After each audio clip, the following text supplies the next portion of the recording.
আসসালামু আলাইকুম। আরে কি আসসালামু আলাইকুম?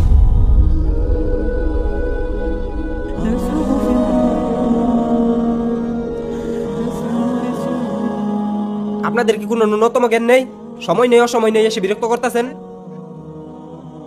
আমার মনে হয় আপনারা সবচাইতে ফালতু লোক। গিয়ে কোনো কাজ কাম খুঁজেন। আসছে সালাম দিতে, আসসালামু আলাইকুম। এখনো নির্লজ্জের মতো দাঁড়িয়ে আছেন কেন? যান।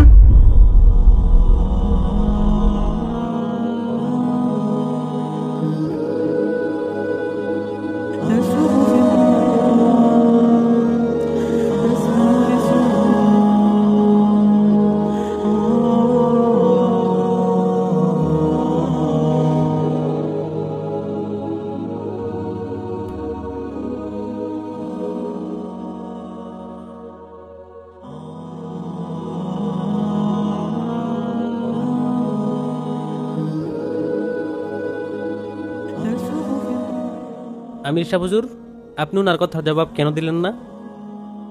আপনার বলার দরকার ছিল তাবলীগ কোনো ফালতু লোকের কাজ নয়। সারা বাংলাদেশে আপনার 10টি রেস্টুরেন্ট রয়েছে, 20 বিঘা জমির উপর আপনার একটি ফ্যাক্টরি রয়েছে, এছাড়াও আপনার প্রপার বিজনেস আছে।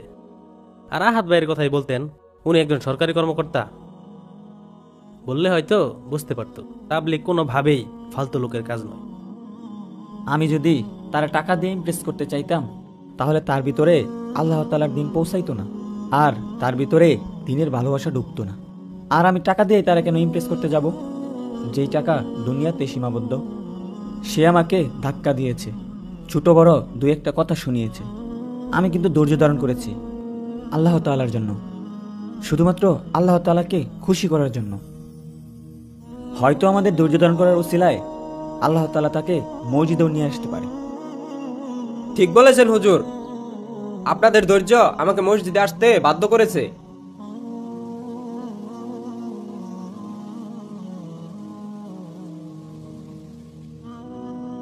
আমির সাহেব, আপনি আমাকে ওই সময় ধাক্কা মারতে পারতেন, ছোট বড় কথা শোনাতে পারতেন, কিন্তু আপনি তা করেননি। আপনি ধৈর্য ধরেছেন। আপনি আসলে একজন মহান ব্যক্তি। বিশ্বাস করেন আমির সাহেব, আপনারা এসে পড়ার পরে আমি খুব পেরেশানির ভিতরে পড়ে গেছিলাম।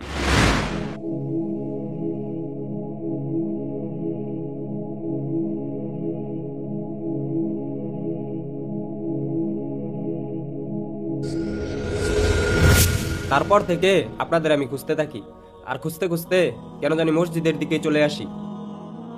এরকম সুন্দর দিন আমি শিখতে চাই। আলহামদুলিল্লাহ, আলহামদুলিল্লাহ। সুবহানাল্লাহ, আলহামদুলিল্লাহ।